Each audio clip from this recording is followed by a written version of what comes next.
तो उसके बारे में करीब ढाई एक बार एक गीत और पढ़ता हूँ। कौन सा? एक मालवी का एक गीत आपके बीच में हो रहा है। स्वागत है दादा। मालवी सुनो।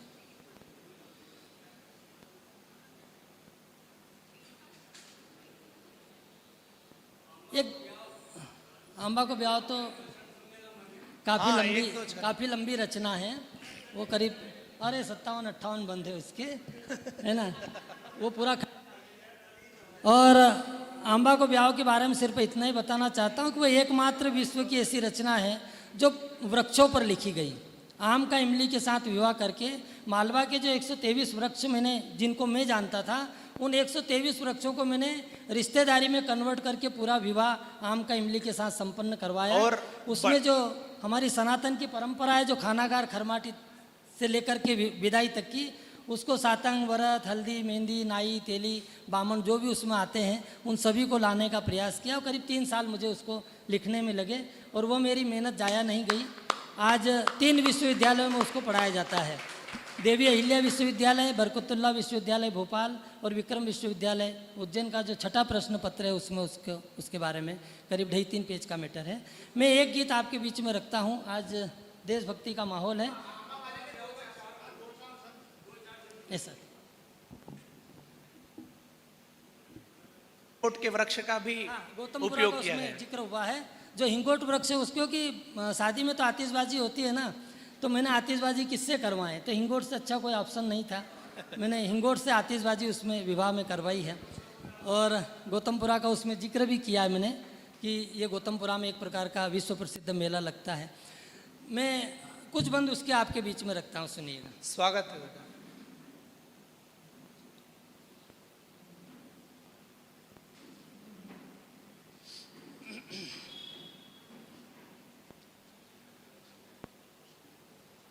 कि बिखरी रहो है रंग बासंती। अब तो अपन ने विवाह की परंपराएं बदल दी, लेकिन पहले विवाह की परंपरा बसंत पंचमी से ही चालू होती थी। अब आजकल अपन ने देव उठनी 11 भी कर दी और उसके बाद अपन देव सोने के बाद भी पाती के लगन ले लेते हैं। लेकिन चूंकि हमारी सनातन परंपरा प्रकृति से जुड़ी हुई है, इसलिए जब बसंत में एक बहार आती है उसी समय हमारा माहौल भी विवाह योग्य होता है। हम देखते हैं कि भले ही कैसे भी हम जूने पुराने कपड़े पहनते हों, लेकिन जब विवाह आता है तो हम नए सूट सिलवा लेते हैं। वृक्षों में भी जब आम का विवाह आया तो सभी वृक्ष अपने तरह तरह के परिधान पोशाक में, फूलों में, खुशबुओं में बिखर जाते हैं और हम प्रकृति के साथ उसका तादात्म्य करते हैं। आम का विवाह मैंने इसलिए किया कि आम में ही मोड़ आते हैं। प्रकृति में कहीं किसी वृक्ष में यदि फूल आते हैं तो उसको कहते हैं कि फलाने वृक्ष में फूल आ गए। लेकिन जब आंबा में मोड़ आए तो गाँव का लोग क्या अपना आंबो अच्छा उगली उपके, जब अच्छे फूल आते हैं तो क्या कहते हैं, आंबो बहुत अच्छा उगली उपके। या तो लाड़ा उगलता है या आम उगलता है, या तो लाड़े को मोड़ बनता है या आम को मोड़ बनता है। तो मेरे दिमाग में एक चुलबुली आई कि यार ये आम को मोड़ गया, मोड़ बंदी गया, मोड़ अच्छा आया, तो ये मोड़ का क्या है। तो मेरे दिमाग में आम, मेरे खेत पर का आम का वृक्ष है। मैंने तत्काल उस पर एक बंद लिखा कि इसको दूल्हा बनाया जाए। और वो जब परंपरा चली तो वो पूरा विवाह संपन्न हुआ। देखिएगा, 1-2 बंद आपके बीच में रखता हूँ। स्वागत है दादा। कि बिखरी रहो है रंग बासंती, खेली रो फागण होली, महकी रो मस्तानो महुओ, मौसम ने मस्ती घोली। महकी रो मस्तानो महुओ, मौसम ने मस्ती घोली। कि सिरी सिरी सिरी मान सिद्धे सिरी, पुरानी परंपरा जो पत्रिका लिखने की, कि सिरी सिरी सिरी मान सिद्धे सिरी, राजमान राजेश्वरी, प्रकृति पुरुष रूपा पार्वती शिव। पहली पत्रिका मैंने किनको लिखी, भगवान शिव को, क्योंकि प्रकृति का विवाह है इसलिए मैंने पहली पत्रिका भगवान शिव को रखी। कि सिरी सिरी सिरी मान सिद्धे सिरी, राजमान राजेश्वरी, प्रकृति पुरुष रूपा पार्वती शिव, ठिकाना कैलाश गिरी, जोग लिखी अवंतिका नगरी से, सुशील रज स्वीकार जो, आंबा संग इमली को ब्याव है, गणपति सती पधार जो। तो आईने मांडवे आशीर्वाद से, आईने मांडवे आशीर्वाद से, भर दी जो जग की झोली। बिखरी रहो है रंग बासंती, खेली रहो फागण होली। वाह। अब टेंट कैसा लगता है देखिए बसंत में, अपन भी टेंट लगाते हैं तो विवाह में टेंट तो लगता होगा कि सतरंगी फूला की जाजम, फूल खिलते हैं तो पूरे उसमें बिखर जाते हैं पृथ्वी पर, कि सतरंगी फूला की जाजम आसमानी मंडप छायो, सजी धजी ने ब्याव सरीखो बासंती मौसम आयो, रई सरसू जाने हळद लगैरी हवा उड़ैरी है आंचल, खरियल खरियल गी। उस समय नदी का बहाव थोड़ा मध्यम हो जाता है और नदी में आवाज़ आती है खरियल खरियल की, जिसे बाइयाँ गीत गाती है ना, खरियल खरियल नदी बहे गोरो लाड़ो नहवाण बैठो राज, तो वो वहीं से तो निकल करके आता है। सुनिएगा कि सतरंगी फूला की जाजम आसमानी मंडप छायो, सजी धजी ने ब्याव सरीखो बासंती मौसम आयो, रई सरसू जाने हळद लगैरी हवा उड़ैरी है आंचल, खरियल खरियल गीत सुनैरी नर्मदा सिपुरा चंबल, तो लगन लगी रया है धर धरिया, लगन लगी रया है धर धरिया, बेलाएगी गोधूली बिखरी रयो है रंग बासंती, खेली रयो फागण होली, के खाना गार खर माटी लैरी चाक बदैरी लुगाया, खाना गार खर माटी लैरी चाक बदैरी लुगाया, परबात्या सुनाय चिरकली गोधुली उड़ैरी है गाया। आपने देखा होगा बसंत में चिड़िया जो है उसमें धूल में स्नान करती है, और जब गोधुली बेला इसलिए कहते हैं शाम के टाइम जब गायें आती है तो वो जो धूल उड़ती है उसको गोधुली बेला बोलते हैं, कि खाना गार खर माटी लैरी चाक बदैरी लुगाया, परबात्या सुनाय चिरकली गोधुली उड़ैरी है गाया, और प्रजापति सा कमल कुमार का चाक मुजुम पत्ता आया, प्रजापति सा कमल कुमार का चाक मुजब पत्ता आया, कलस्या सई जल कुंभी कैरी जल जीवन माटी काया, तो चारज दन की रात चांदनी, चारज दन की रात चांदनी, फेर अमावस है काली बिखरी रयो है रंग बासंती, खेली रयो। अब दूल्हा कैसा लग रहा है वो देखिएगा, कुछ कुछ बंद सुना देता हूँ, कि धोड़ो सेहरो आम मोड़ की लड़ी मुंडे लटकैरो है, आंबो लांबो बनी गयो लाड़ो माथे मोड़ सजैरो है। आपने भाइयों की गीत सुना, हरियाला बनना आया हरियाला बनना आया, ये कहाँ से आया? क्योंकि बसंत में सारे वृक्षों के पत्ते गिर जाते हैं, मात्र एक आम ऐसा होता है जिसके पत्ते नहीं खिलते हैं और फूल आ जाते हैं। इसलिए हम कामना करते हैं कि हमारा ये जो वर है या जो ये वधू है ये इसी प्रकार हरियाली बनी बनी रहे, इसके जीवन से कभी फूल भी आ जाए फल भी आ जाए तो भी इसकी हरियाली कभी खत्म नहीं हो। ये भाव हमारे सनातन परंपरा। सुनिएगा कि धोड़ो सेहरो आम मोर की लड़ी मुंडे लटकैरो है, आंबो लांबो बनी गयो लाड़ो माथे मोड़ सजैरो है, हरियाला बनना सही देखो आंबा में छई हरियाली, अंतरवास। अंतरवास से समझते हैं आप? जो दूल्हे के हाथ में जो रहता है ना उसमें अंतर लगी होती है, जो वस्त्र होता है सफ़ेद उसको अंतरवास्या बोलते हैं।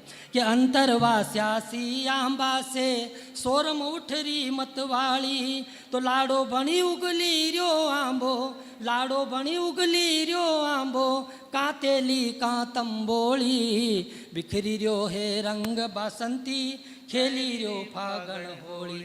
अब दुल्हन देखिए दुल्हन कैसी है, कि लटालूम आमली पड़ी री। आप देखना बसंत में वो जब लटालूम आमली पड़ती है तो ऐसा लगता है कि उसने लट लट में लटकन लटका लिए हों। कि लटालूम आमली पड़ी री लट लट लटकन लटकई री, खट मिठी नखराली इमली नवी लाड़ी सी इतरई री, मेहंदी की रंगत इमली का पोर पोर में छैरी है। उसकी जो उंगलियां हैं उसमें प्रकृति मेहंदी लगाती है, जो हरे रंग से उसमें मेहंदी का रंग आने लगता है। कभी इमली का आप बसंत में देखोगे, और गांव में उसको कहते हैं गर्दानी इमली। यार वो गर्दानी इमली तोड़ जो मतलब आधी कच्ची और आधी पक्की, वो बहुत मीठी लगती है। और वो गर्दानी इसलिए कहते हैं गांव के, वो किसी के घर की गर्दनी बनने जा रही है। भाई लड़की भी तो बिटिया हमारी जब शादी करके हम भेजते तो किसी के घर की गर्दनी बनती है। सुनिएगा कि लटालूम आमली पड़ी री लट लट लटकन लटकई री, खट मीठी नकराली इमली नवी लाड़ी सी इतरैरी मेहंदी की रंगत इमली का पोर पोर में छैरी है उबी मांडवे सजी धजी ने लाड़ी सी सरमैरी है तो चले बायरो लाड़ी सर का चले बायरो लाड़ी सर का पाँव रखे तोली तोली बिखरी रियो है रंग बासंती खेली रियो फागण होली। हमारी लड़की कितनी भी चंचल हो लेकिन जब उसकी हल्दी लग जाती है तो सारी चंचलता खत्म हो जाती है। इमली को बसंत में इतनी हवाई चलती है लेकिन जब आप इमली के वृक्ष को दूर से देखोगे तो लगता है कि वो नहीं हिल रही, बिल्कुल हल्की हल्की उसको ऐसा लगेगा कि हिल रही, ऐसा लगता है कि वो दुल्हन बन गई है और एक एक पाँव तोल तोल कर रख रही है। विवाह में हम बहुत सारी चीज़ें देखते हैं, सबकी बुआ जी अच्छी होती है लेकिन ब्याह में टेढ़ी हो जाती है। ये सारी महिलाएं बैठी है, किसी की बुआ होगी, लेकिन जब भतीजे का विवाह होता है तो बुआ जी को टेढ़ी हो जाती है क्योंकि उनको भाई से भी कुछ खींचना रहता है या उसको लगता है कि भोजाई अपने पियर पक्ष की तरफ ज़्यादा ध्यान दे रही है, हमको नहीं पूछ रही है। तो ये चीज़ें होती है। दूल्हे से ज़्यादा उसका बाप सस्ता है। दूल्हा तो थोड़ी सी सेंट लगाता, वो पूरी शीशी पुड़ लेता ऊपर सेंट अच्छा दिखना। और दूल्हे के पिता में अहंकार आता है और दुल्हन के पिता का अहंकार नष्ट होता है। इसलिए कन्यादान से मोक्ष की प्राप्ति होती है क्योंकि कन्यादान अहम को नष्ट करता है। सुनिएगा मैं दूल्हे का पिता किसको बनाया इसमें कि खर खर खरता खरियो खां करो, चाहे उसके पास कुछ नहीं है, सब खर गया है, लेकिन फिर भी जब उसका बेटा दूल्हा बनता है तो एक एटीट्यूड आ जाता है। सुनिएगा कि खर कर खरता खरियो खां करो लागी रो नर खो ठूटो, खर खर खरता खरियो खां करो लागी रो नर खो ठूटो, यो लाड़ा का बाप सरी को अकड़ी ने हुई रो बुठो, रंग्यो बसंती माथा पग से पचरंगी पेरियो बागो, कत्थई बुंद की दार के सरियो माथा पे बांध्यो पागो, ने इतरई रियो यो आखा डिल पे इतरई रियो यो आखा डिल पे, इतर की सी ढोली बिखरी रियो है रंग बासंती खेली रियो फागण होली बिखरी रियो। अब बड़े बुजुर्ग में एक वृक्ष होता है बड़, उसको मैंने क्या बनाया बड़ को, आपने देखा हो कि जब हम विवाह करते हैं एक ही बंद आपके बीच में रखता हूँ।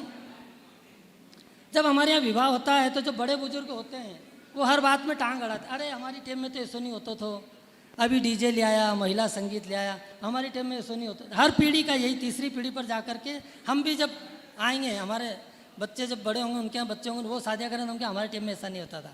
तो वो सिर्फ बड़बड़ाते रहते हैं, होना जाना कुछ नहीं है, सिर्फ बड़बड़ाते हैं और बात करने का शौक रहता है। तो अपन कहा नहीं कि बात तो कहीं जहाँ जहाँ मत जड़ मेल दे, और बड़ को आपने देखा होगा जहाँ उसकी शाखा जाती है वहीं जड़ छोड़ देता है। सुनिएगा, अब सुनिएगा कि बड़ बड़ बड़ बड़ बड़ बुढ़ई रो बड़ बूढ़ा मनक सही बापड़ो, बड़ बड़ बड़ बड़ बड़ बड़ई रो बड़ बूढ़ा मनक सही बापड़ो, कुल में भागी रत यो एक लो दानो गलडो लाकड़ो, भरिया पुरिया परिवार सरी को खूब गेरई रियो फैली रियो, दाना मनख सही जहाँ बैठे वहाँ यो अपनी जड़ में ली रियो, तो जटा जूट भोला शंकर सही जटा जूट भोला शंकर सही, लटके जड़ धोली धोली बिखरी रियो है रंग बासंती खेली रियो फागण होली बिखरी रियो है रंग बासंती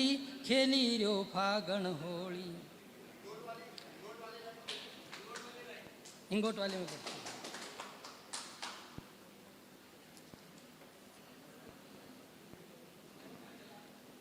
क्या होता है, एक हरीठा करके वृक्ष होता है। पुराने ज़माने में साबुन शैम्पू नहीं होते थे, तब ये हरीठा ही काम में आता था कपड़े धोने की। मैं चूँकि मालवी में गीत लिख रहा हूँ तो मेरी ये जवाबदारी बनती है कि मालवा की जो परंपरा है यदि वो उस गीत में या उस कविता में ना आए तो फिर मालवी लिखने से कोई फ़ायदा नहीं है। यदि हम लोक बोली में लिख रहे हैं तो लोक बोली का जो संस्कार है, लोक बोली की जो आंचलिक प्रवृत्तियाँ हैं, उनकी परंपराएँ हैं, वो उसमें आना चाहिए। अब मेरे अरीठे से मुझे क्या करवाना है, सुनिएगा कि नहीं। और अरीठा एक काम में आता है, रसगुल्ला उसके बगैर नहीं बनता है, अरीठे के बगैर रसगुल्ला नहीं बनता। और जब आम की शादी है, रस भरे आम की, तो हलवाई तो वही हो सकता है जिससे रसगुल्ला बनता है।